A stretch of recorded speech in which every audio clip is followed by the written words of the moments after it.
We're live. Yes. Welcome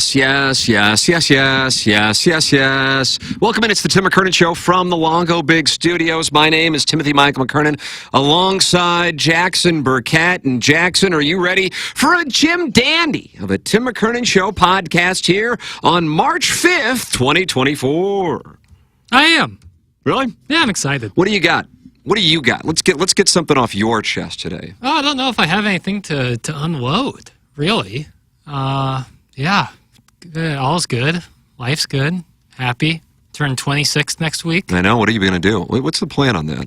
Oh, it's nothing crazy. I mean, anything after your 21st and then in between 21st and 30th are kind of like, it's just another year, another lap around the sun. So nothing really major. No, just enjoy myself. You know what? Yeah. Just hit me. Because I experienced this when doing sound stories. And I don't know what age this starts to happen. I feel like, who did I hear? Is it doing an interview? Either way. Or maybe I read somebody saying something. You know, I'm 59 now and we have grandkids. And, you know, hopefully get another couple decades out of life. That you actually start thinking, like my dad, for example, is very open about death. Yeah. That is obviously, well, I say obviously, maybe people haven't heard me discuss it. I talk about it. But I also recognize, I don't like to categorize and say things are binary, but you're either comfortable talking about it or not comfortable. The reason I bring it up is at 25, you just view it as like, yeah, because still, even though it's your core, especially somebody who is as aware as you are, aware of finality, it's just not even there.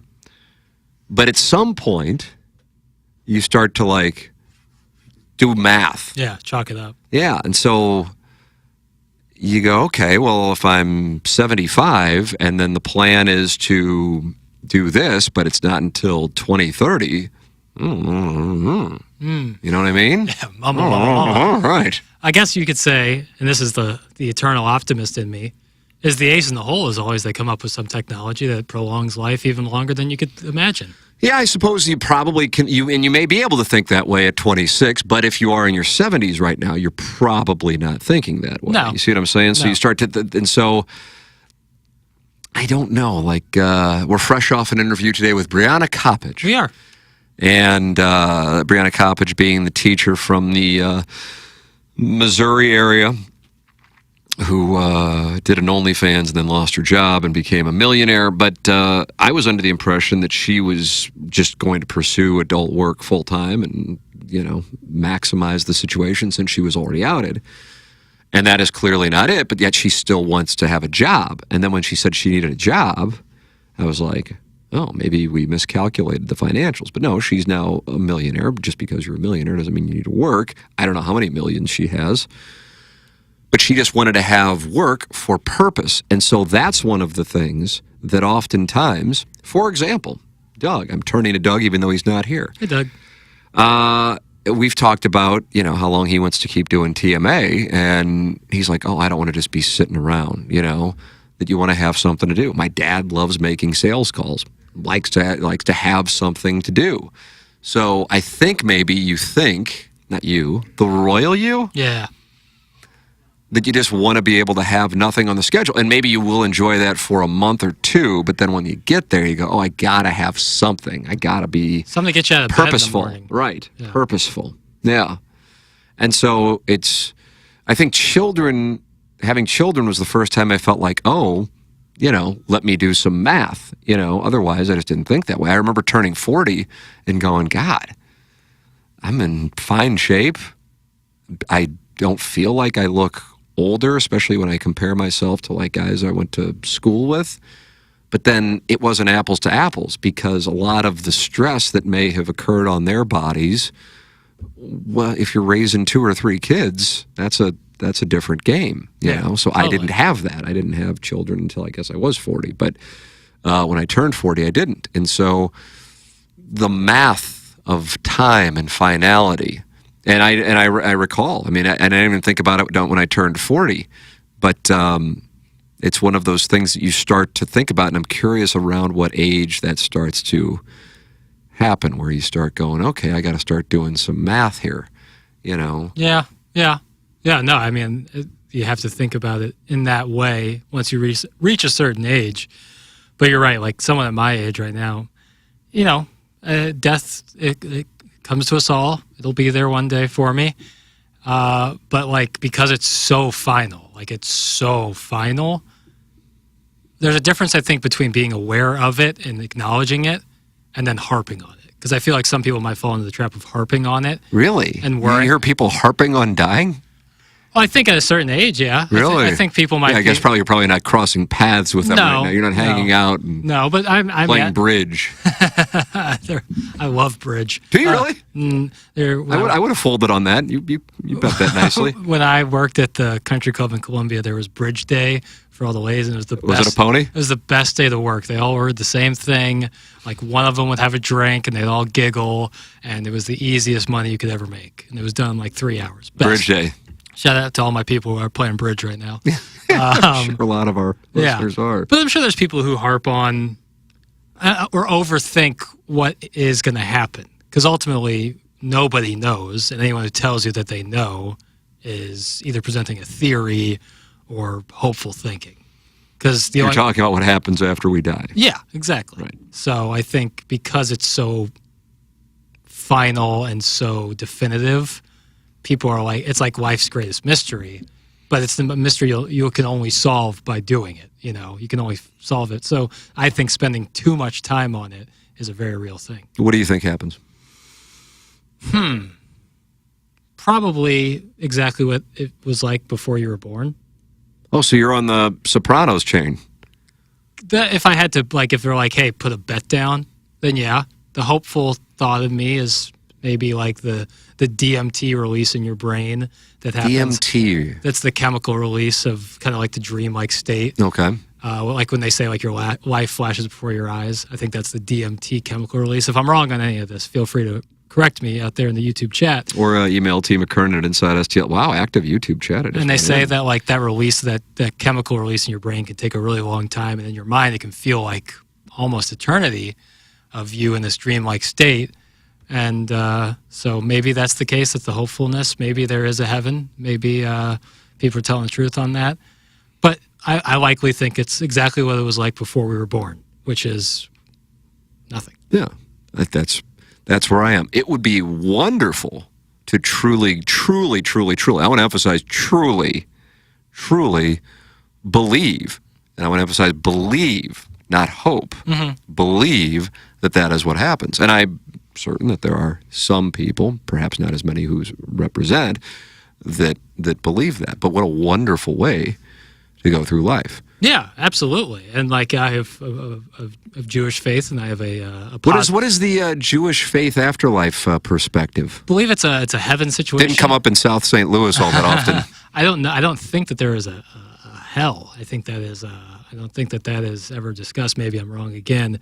And I have a positive relationship with the religion I was raised in. I enjoy it. I enjoy a lot of the values of it. I enjoy the community around it. But I don't know. Like I was happy to be raised what we call Reform Judaism, where you kind of pick and choose the teachings and the beliefs you want to have, much more so, and you modernize it a little bit more. But because, like I said, life's greatest mystery, and because no one has answers, I just have the logic in my mind is like, it's probably just what it was like before you were born. If there is humanity around in, let's see, so if we're comparing, this would be 1824. So I don't know, maybe if we can go to 2524, the things that they will know in 2524, that they will look back on that which we think we know with confidence and scoff at those who were around 500 years ago, will make us feel like the dumbs. Yeah. Because, I mean, I guess that's just the way that it works. Just like people in 3024 will look at the people in 2524 and go, can you believe they thought that? You know, take your pick of the sun revolves around the Earth. Yeah. You know, the Earth is flat. I realize you got to go back a little ways on that, although maybe you could just go to certain Twitter accounts and find it now. But those kinds of things. Yeah, discovering gravity, you know. Yeah. All these things. I would generally be surprised if the Earth is around in 1,000 years, but you never know. The Tim, BK, and Ferrario had your voice as the lead into their little jackwagon of a radio show, #bless. It's from the Veiled Prophet. I didn't hear it. I'm sorry. I was in here QFTAing it, but I don't know. I don't know. I don't know what. Am I doing? I'm happy to do voiceover work. I have no idea what the little message is about. We got done with a sound story yesterday. I don't think you were in the studio for this. And the lady I was interviewing, who was wonderful. I feel like every time I talk about the sound story, I say the same thing, but it's not. I mean, I know the audience has no idea who I interviewed, but she was wonderful. God, was she wonderful. Just an absolute, born in 37? So what would that make her, Jackson? 87? I'm bad at that kind of math. 87, I'm virtually certain. Am I right? I don't know. Well, either way, you figure it out. Point being, God, is that right? Fuck it, let's do this. 63 and 24, 87. Holy shit, man. She was in great shape for 87. Fuck, that's right? 87? Bust out the calculator. Well, my dad was born in 47, so then I'm like, oh, my dad's going to be 77 this year. And for whatever reason, I thought he was younger than that. But I guess so. That's why. 87. Thank you. This is an educated program. Well, we don't know when her birthday is also. Mamas, don't let your babies grow up to be journalists. 87. And she was so wonderful. And then we got done. She goes, I love your voice. And it was so sincere. Like if like that were said between 7 and 10, it would be like Doug would bang the gong and we would laugh. And so, but she was, oh my God. And I go, I got to tell you, when you started talking, I thought maybe you did some voiceover work. So it was like this mutual admiration society thing. Mm-hmm. But I thought to myself, you have a wonderful voice. You have a wonderful voice. This 87-year-old lady, and 87 having a wonderful voice. And also, my God, now that I'm thinking about it, it didn't even cross my mind. I don't sit and do the math on how old people are unless they bring it up, and sometimes they do. But in the course of the conversation, she was talking about, you know, I don't know if you would call them spiritual. What do you associate when you hear the word spiritual? Oh. I think some people think crystals and like you're rolling balls at EDM and it's just an excuse to fuck 7 people at an event. When I hear someone is spiritual, I think that and that was good. I think that they I'm very talented. Embrace life's questions that don't have concrete answers, such as things like karma. There's no tangible measure of karma. There's no tangible measure of luck or just general spirit. However, they embrace it, talk about it, maybe engage in some sort of practice or tradition in order to further embrace it, like meditation. So that's what I think of when I think of someone who's spirit. They believe in the gray areas of life. Like what I feel like has become kind of in vogue on this topic over the last 5 years, but maybe it's been around longer. I just feel like it's gotten to me within the last 5 years is now people, they don't want to acknowledge having any religion, but like any organized religion. They say, well, I'm spiritual. This is like a Hollywood or entertainment industry kind of thing. Mm-hmm. Like you wouldn't hear like a member of the Cardinals say they're spiritual. We already know what most likely they're going to say. But I'm saying, you know, I believe that there's energy. Yeah. That's become the new thing. I don't think 20 years ago people were talking about energy. No, I think in that context in particular, because I think it's a societal thing because... I agree with you. I think people hear, well, I'm not religious, and they're like, well, you must be some sort of heathen or you're some sort of degenerate. But when you say you're spiritual, it's like, well, I still believe, like I have a moral compass that just doesn't come from religion. So I feel like... That sums me up. Yeah. So I think it's less so like an actual thing in that context and more so like a way to, I guess, dodge a knee-jerk reaction to hearing someone's not religious. But I think that'll change. Something's going on in this YouTube chat, Jackson. I just took a gander. And Don Peepee, and did he win the Milagro Tequila Listener of the Month in January of 2024? He did, yeah. And he said, wow, first time I had to block someone in TMA. the context there? I'm trying to... I don't know what's going on. Read. All I saw was the BK and Ferrario had your voice as the lead into their little show. #blessed, thank you. It was about the bow tie interview in that segment in TMA. I got talking about Mazalek saying it's encouraging. Yeah, I don't know what they have to say about it. I mean, if they share my opinion, great. If they disagree, that's cool. I like those guys, I don't get worked up if people disagree with my opinions, although I know sometimes it's a very brave thing for people to do on social media. Don Peepee then says, it takes about 6 months of no purpose to start to lose it. I can attest. Ben the Butcher, they haven't had no purpose for that long. They were in L.A. like 3 months ago. Doesn't pass the smell test. Not going to argue on YouTube with you. Oh. So that's the argument on Brianna? Oh. I hope that didn't cause a blocking. Also, blocking on the YouTube chat seems pretty futile. Does that go on? Or can you do it? I think, like, me who's running this live stream could block them from the channel, but I don't think individuals can block that's what I mean. Yeah. I don't know. So I don't know if that's what Don Peepy's talking about. Either way, if you asked me if whether or not I thought Brianna Coppage has made $1 million, I wish I could bet. Yeah.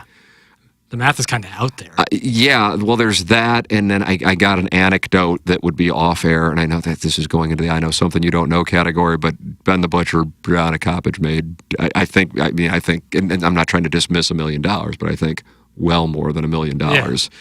And I don't know what else to say outside of it, and it's not like I'm like handling, but yeah. Either way, neither here nor there. Neither here nor there.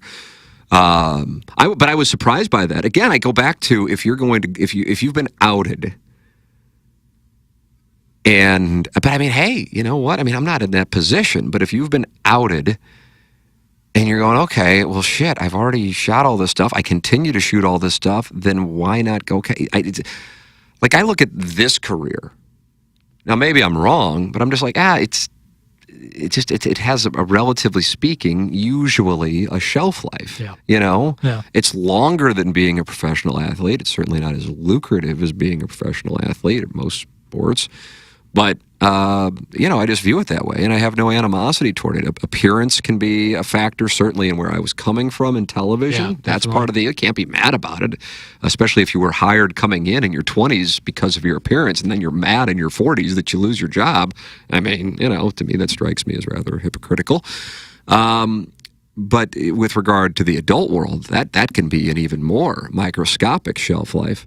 And so from my standpoint, I'm just like, okay, if you're already out, then you're kind of, so maximize it. So I just didn't really understand that. But at the same time, I'm not living their life, so I'm not passing judgment. I just thought that they were going to maximize it, not because they needed money. Because it's like, fuck it, we'll do this for another couple of years, make another, whatever it is, $2 million to $5 million, I would think would be the range on OnlyFans, but I really don't know what that OnlyFans situation is. And then go, okay, and then... Yeah. Do whatever, especially when she talked about having seasonal anxiety depression. Is that what it stands for? Yeah. Yep. SADS. Yeah. SADS. But again, the whole thing that is such a tough thing when you're having that conversation is there are children involved. Obviously, she's not talking about children, but when I asked her the first time she was on the show, she does have kids. So it's not like, okay, you can just pick up and move to Southern California or South Florida or Arizona if you don't want to move your kids. So that's the factor. So then she's just like, I just need something to do.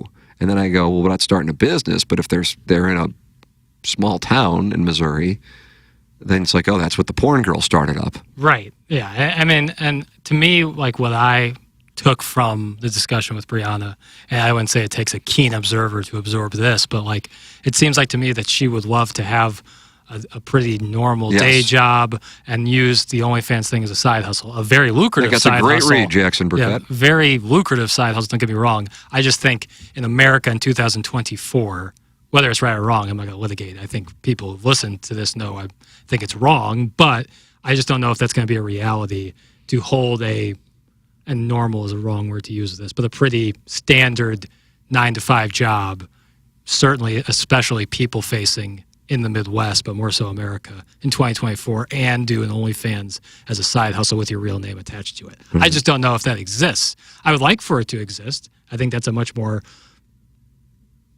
sexually progressive way to live life. Is like people have sex.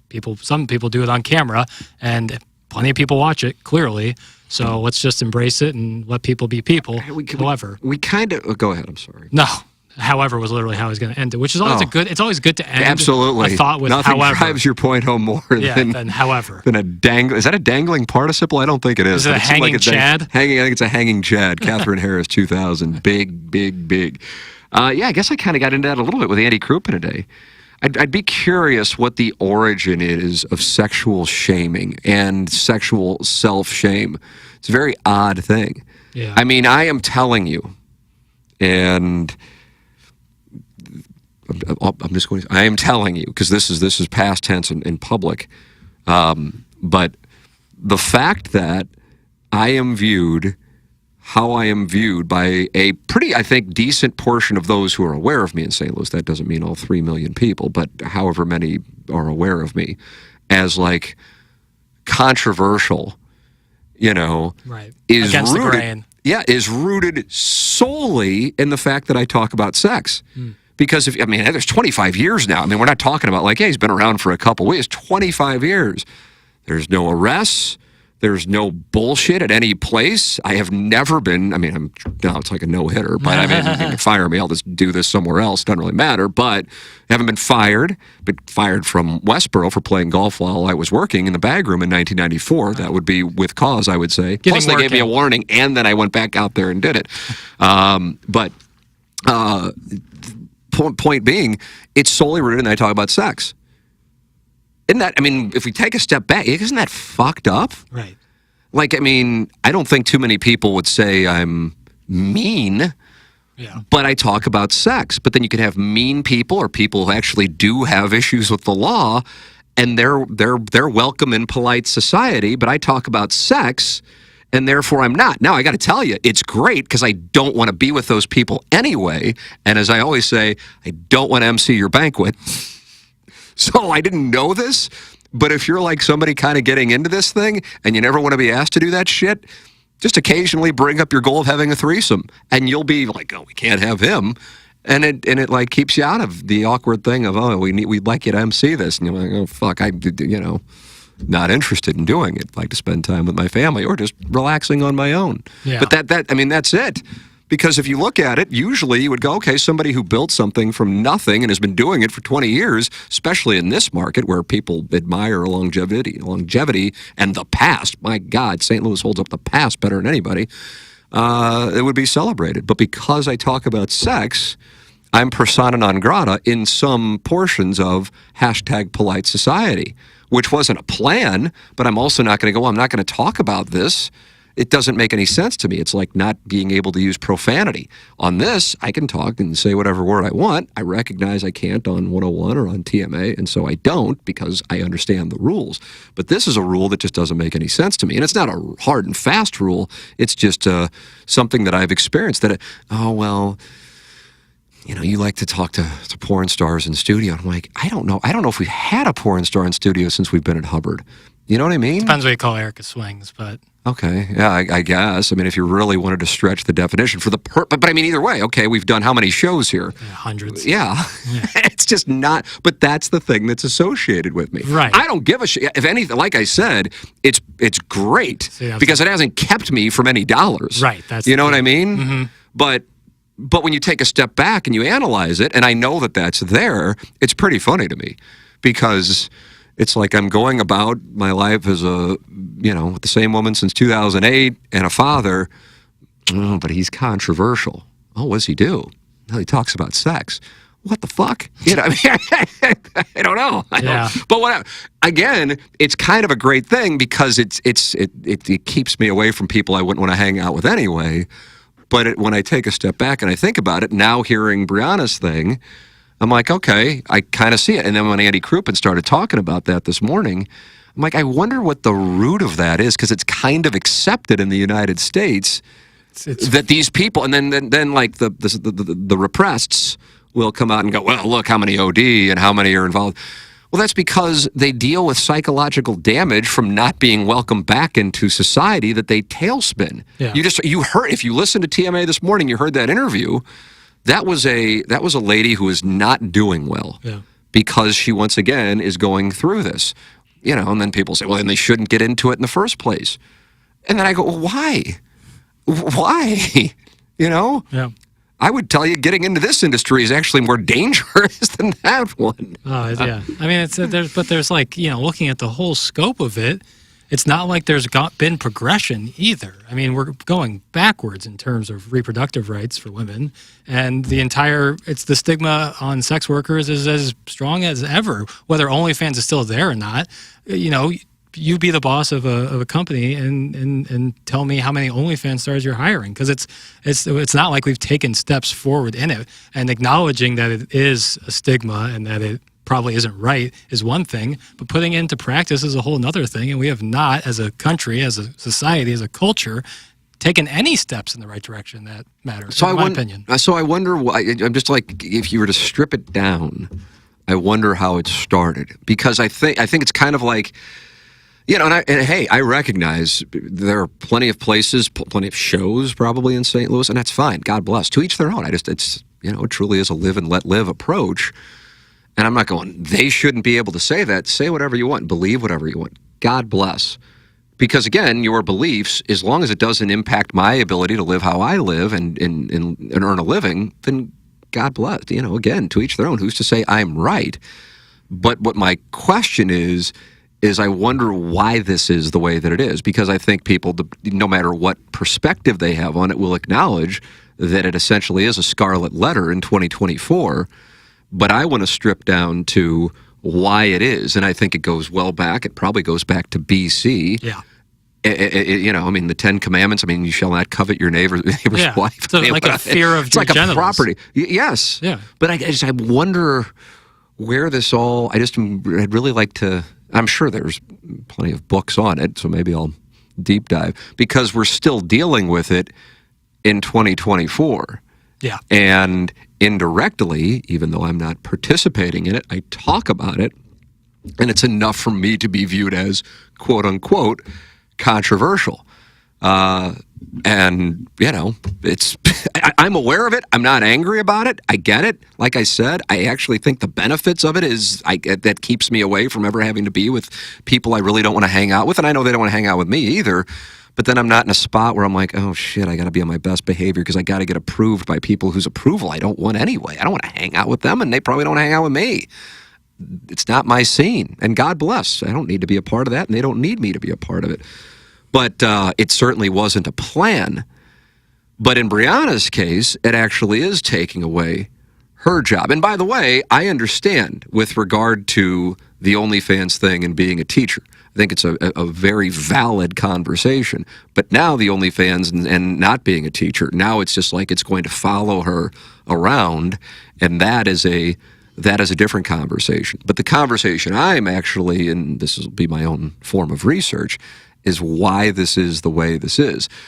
And some would say, well, it's an American puritanical thing, and it comes from the Pilgrims and the way that I understand that, and maybe there's some truth to that. But it's not like the rest of the world has, what would be more in line with my perspective on sexuality. My goodness, Yeah, it might be a handful of countries. This is a global thing, where there's certainly, as you made reference to, a handful of countries that are way more progressive with it, but then some that would certainly be thousands of years way off behind. Yeah, no doubt. Jessica and Joe, how about this? A double shoot account. You talking in public or without consent? Two consenting adults wanting to do what they want shouldn't bother anyone. It's from Jessica and Joe. I share your opinion, Jessica and Joe, or Jessica or Joe. But obviously that is not the way that the world really, really, really works. Here again, I'm telling you, unless you just are listening to my podcast and you just think I'm lying, it has impacted, not necessarily at all, my ability to earn a living. And maybe it's actually made me earn a better living. I don't know. I have no idea. But it has kept me from being invited to MC things, but again, great, because I don't want to, but I just know that it is a real thing in a real part of the world, and that's from somebody who's not doing it. So that's just somebody who's talking about it. Yeah. So you can have your perspective on a performer. It still would lead us back to what I want to discuss, which is why is somebody who is a sex worker persona non grata? But what about even somebody who's talking about the sex work industry and sexuality? Why is that person on the outside looking in? Yeah. Now, I am personally happy to be on the outside looking in because I don't want to be on the inside. But what if somebody did want to be on the inside and then they'd be like, well, you just can't talk about it. And then that fucked up. Yeah. Totally. Okay, you do agree? I mean, I don't want you to disagree with me. If you don't. Listen, okay. I do. I think it's a total double standard. I think it's, But I don't know if there's a double standard. Well, I think Andy Crouppen made a great point today where he's like, people consume the porn and you're good. Okay, all you're right. fine. Yeah. But the person doing the act and doing right. the performance is ostracized. Like that there's a disconnect there. And that's kind of where I'm at. Let's see. I understand how with being a teacher it can become a distraction, but still goes back to one of the do-gooders finding the content to begin with. I agree on that. That's from Jessica and Joe. Jessica and Joe, new account, very active in the YouTube chat. Thank you to our sponsors for making this podcast possible. That's James Carlton of the Carlton State Farm Insurance Agency, online at carltoninsurance.net. That's Seth Goldcamp at Design Air Heating and Cooling, online at designairservice.com. That's Jamie Burkhardt and Clayton Patterson at Munganess St. Louis Acura and Munganess Burkhardt Alton Toyota. That's Mark Hanna of Evergreen Wealth Strategies, online at evergreenstl.com. And, of course, Longo Biggs, online at longobigs.com. Let's see. Burke, known for his great takes on all things sex. If only his lips weren't so thin. Don't you know this guy, Noah WK? I feel like that one popped up. I do. Good guy. And he goes by Oatmeal. No, that's not Oatmeal. But both great guys. I've got a lot of emails. All right, I'm going to go to one. I'm going to go to one, and then I'm going to go. All right. I got things I need to do, but I don't know how many QFTAs we'll do this week. What in the world? What happened to my QFTA file? Jackson. Oh, I'm in my old Hotmail account. Oh, yes. And I'm like, these are QFTAs from 2018. Somebody delete QFTA file? All right, Jackson. Any topic you want to talk about? Because let me tell you something. We've got it all. If you have something that you have tabbed, I want you to, because we're only going to do one. I want you to. Oh, yeah. Let's see. If you just need a drive-by take real quick, rewatched Glenn Ross recently. Oh, look, it's a drive-by take. Oh, just an outstanding. Like, I really encourage. I feel like I should go back and do that. Oh, it's so good. Especially, I guess Alan Arkin's been dead now a little less than a year, but if nothing else, to celebrate the life of Alan Arkin. Oh, just outstanding acting, great writing, really good movie. How about this one? I'm back in mid-February. I got to catch up. Hey, Tim. In the February 21st episode of QFTA, you talked toward the end about cussing, so this kind of ties into that. I didn't want to totally change subjects and go on a different tangent. In front of your kid. And just in general, how dumb it is for these certain words to be seen as offensive to some. I feel the same way, but I did recently listen to a podcast that gave me a slightly different perspective and made me pause. I'm curious what you may think. And then he has quoted in bold, italicized some paragraphs here. So here is what he is presenting. On the one hand, not swearing in public at bottom is a completely arbitrary thing to just impose upon people from the outside. Oh, you got your list of forbidden words I'm not supposed to say. What do they make the old people uncomfortable? Tell grandma to go eat her lemon drops, do her crossword puzzle, and let the adults talk the way we're going to talk. I'm just going to grovel at your feet because you have certain sounds your parents told you were bad, and it makes you feel uncomfortable. That's nonsense. But on the other hand, Byung-Chul Han? No, we'll roll with that. Are you familiar with this gentleman? No. What about Byung-Hyun Kim? Had a tough 2001 World Series. Oh, yeah, well, Diamondbacks. Right. Arbitrary as it may seem, not using swear words in public is actually a token of respect to a collective social agreement we have that binds us all together in some way. I mean, what are we really doing when we have an unwritten agreement that we're not going to do something? Anything? In part, what we're saying is, look, we're all out here, okay? We're all still alive. We're all waking up every day, taking a shower, and going to work to try to make this whole thing operate. This whole thing, by the way, that we all recognize when it comes down to it, is a pretty fragile experiment we're running on a razor's edge that in many ways relies on the cooperation of everyone continuing to play along. Not using swear words in public in some societies, this is an example of one small thing we all do that's part of the glue that holds society together. In other words, the function of the ritual in this case is that it binds and connects people together in some way. Now, from the perspective of the narcissist, they don't see it that way, or at least it's hard for them to. From their perspective, this is just something that is being imposed upon them from the outside. This is people telling me what I can and cannot do. Nobody should be doing that, and because they see everything only in terms of that immediate transactable value to them, it's harder for them to see the value this has to the group more broadly, end quote. I'm still not sure I fully agree with the above. This is the emailer again, but it did give me a different angle to consider. The podcast is called Philosophize This, and the host covers different philosophers and talks about their general ideas, etc. Usually it's a fun thought exercise for me to just dwell on 1 or 2 points from the show. He had some recent episodes about a modern-day guy who's still alive and writes about the current society and technology and where we're heading, and I really love them. Episode 188 and 189, Byung-Chul Han. Thanks, and I love the show. If you ever get around to reading this, sorry it's longer than a buck swope email. So there you go. I don't mind the theory. I like it because it's making me think, and I like to think. I guess what I will do is I understand it. I respect it. I didn't like the last paragraph, whereas if you don't agree, then you're a narcissist. That's what I felt like was kind of being implied, and I just don't think that's necessarily the case. I think people empowering words and or phrases in order to then penalize those who say them is a flaw in the group, in the ties that bind us all together, actually. And I could get off on something that's topical right now, but then it could be taken in a way that I don't want to do it. But KMOV news anchor, if you've seen this, story's on the front page of the Post, it's just like, this is clickbait season. Did a story and used the word colored, and I read I know the guy. I don't know the guy. He wasn't there when I was there, but I know the guy didn't just like write the copy and go, yes, the colored people.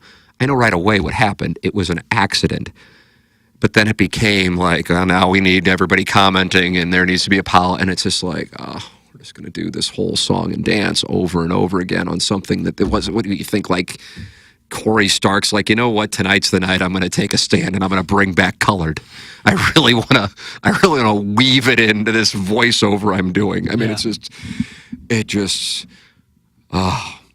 it exhausts me. That a mistake, and all of a sudden, that which I think started out with purity, and that is, okay, enough of people fucking people's lives up simply because they're black or whatever ethnicity that it was 100 years ago, Irish, Italian, right. Jews now, or Jews then, for that matter. Take your Japanese in the 40s, Muslims, whatever it is.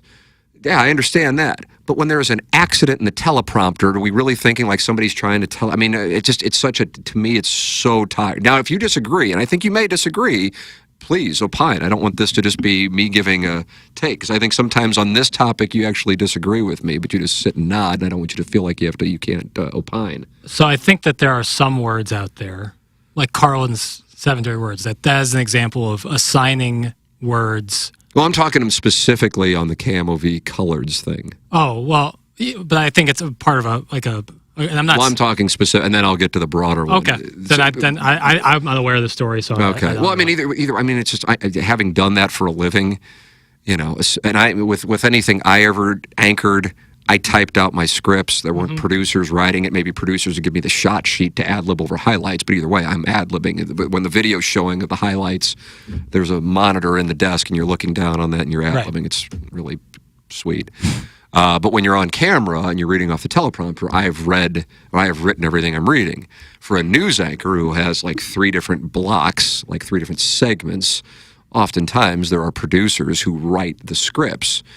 and you can just have it's brutal, and certainly one would say, well, you got to read your scripts before you go out there, but my God, what do you think's going on in breaking news? Things are popping up. Right.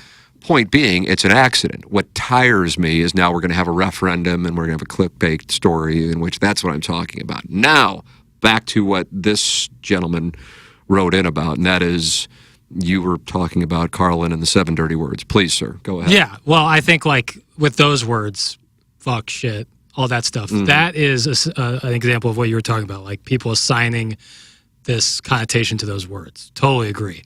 I think when you get into stuff, and I want to preface all of this by saying I'm not saying that you were saying anything different. I'm just going to give my opinion, is like that there are some words out there, derogatory slurs towards people, whatever the case might be, where there is historical context behind how those words were used and weaponized at certain points in history, and to ignore that and just say you're assigning value, I think would be disingenuous to the historical context of certain words. Well, that's a different conversation than, as you made reference to, of course, the words that, like, if I were to say on 101, fuck. Right. I don't know if they'd fire me. I don't know. I have no idea. We would dump out of it, so probably not. Yeah, I guess you're right. It would just be bad practice. Right. So, I mean, I've been doing this now for however many years. I guess started in 2002, so whatever, 22 years. And then doing television going back to 98. And I don't believe, maybe I have, I don't know, maybe somebody will be like, oh yeah, don't you remember this? But I don't know. Either way, it's not like a problem. And then somehow when I come in here, I'm able to talk how I freely talk. But when I'm around really more my wife's parents, I was on the phone with my mom this past like Friday, and I caught myself going, God, I'm using the word fuck every other word. But that's how we talk. Not how she talks. It's how we talk. We don't. It's just not a thing. Right. Now, it was a thing growing up. So out of respect to my wife's parents in particular, and my wife's mom even more so, I just, I recognize it and I respect it. Same thing with when you're on whatever we call it, terrestrial radio, whatever the hell it is that we do, know. So it's the rule. It's easy to do. I personally like, and I'll give you my reasoning, when somebody cusses, not because I'm like, oh yeah, we're getting everybody, this is sweet, we're all gonna go fucking and get drunk, do rails. Just like the person, there's like a trust that we're just talking. Comfortability. Yeah. Now, on the other hand, interestingly enough, if it's somebody I've just met, and then within like a couple of minutes, everything's fuck this, fuck that. For whatever reason, I'm like, oh, what the hell? It's an odd thing. It's like a gradual thing. Like maybe 10 to 20 minutes into the conversation, somebody finally uses, maybe not even fuck, but they'll ease into it with an ass or a shit or something like that. You see what I'm saying? It's a weird deal. I've noticed this. I noticed it hosting podcasts, and I would always say, I knew I had a great podcast going if somebody who hadn't cussed for like the first 30 minutes cusses and goes, oh, can I say that? Because they at that point have gotten so comfortable, they forgot that they were in a studio. You see what I'm saying? Talking into a microphone. Right. Yeah. So where I'm coming from, I recognize what the philosopher is talking about. I suppose what I'm saying is if it can lead to an actual penalty in which one loses their employment for a first-time offense, that is where I would get into, I think, empowering words that are about sex or about a bowel movement, and then they're, profane, is bizarre to me. But then words that actually have historical context and hurting people can be accepted strikes me as very fucking strange. Right, totally, yeah. And that's kind of where I'm coming from it. And then like in terms of, the what you're talking about earlier with the Camo V thing, and I'm speaking much more generally, not hyper focusing on that. However, when all this stuff happens and people lose their jobs and stuff like that, my blame more so, and maybe this is misguided, is more so on the corporation if they choose to fire that person, they are choosing capitalism over what they may or may not think is right or wrong. Jackson, I couldn't agree with you more. It is quite a spot. Right. Because what happens is you have groups whose sole purpose are to exist for these moments to either raise funds or generate profit, although I don't really know what they're selling. I think they're there to raise money. So this is their moment. They want these things to happen. They want these things to happen because if they don't happen, they don't exist. You see what I'm saying? I mean, maybe you don't, and I'm just fucking going off here. But I mean, this is their time to shine. Right. So then what happens? Then when it happens, people will talk about this and post in comments about it. So the first thing we'll do, we'll call whichever special interest group to get there. And of course, they're going to condemn it, and the guy who's the spokesperson for it. And this is their moment. Even though in reality, you have a guy who had something that was in the teleprompter that he didn't. Again, unless you're just on the premise, if we're operating on the premise that when this happens, somebody's like, you know what? I'm going to try to weave in a racist or take your pick of whatever sentiment or sexual, like I was accused of making a reference to masturbation in Little Rock, Arkansas during a sportscast because I said jacked up. Now, never mind the fact that jacked up means fired up and the GM had it out for me, but that was her justification to try to take me out. But it truly isn't about what I went through. I see it going on, and then you go to the corporations. Well, what happens? And then these organizations then pressure advertisers to pull their advertising for doing it, and then the corporation has to make the decision, which usually, as you know, what the decision is, we will either suspend, and hopefully that tamps down the fire, or terminate the person who said it because sponsorship dollars are being pulled. So there is a push and pull analysis on, it's not just about principle, there's actually money coming out of the business, and those groups are there to try to take the money out for the purpose of them continuing to get more money. And what a tangled web we weave. But that's what goes on. Yeah. It's certainly not coming from an idealistic place. No. It's actually fucking gross. Right. And it gets back to like where I'm at, like once you have this like kind of ruthless form of like we have to make money, especially when it comes to corporations, they have shareholder meetings. They can't say, we lost this much money. That's not acceptable. People will lose their jobs again, more so and more so and more so. So you have to continue to make money. If there's a possibility you're going to lose money by continuing to employ this person, whether you think what they did was right or wrong or a mistake, they're not going to lose money. You just summed it up. You're eating yourself. It's constantly, it's just a machine that keeps moving. So it's like, to me, like you can't be super anti-cancel culture and condemn the people who say things on Twitter who are kind of just like nameless faces, and then also champion like this like ruthless form of capitalism that we have going on. They work hand in hand in a certain way. Well,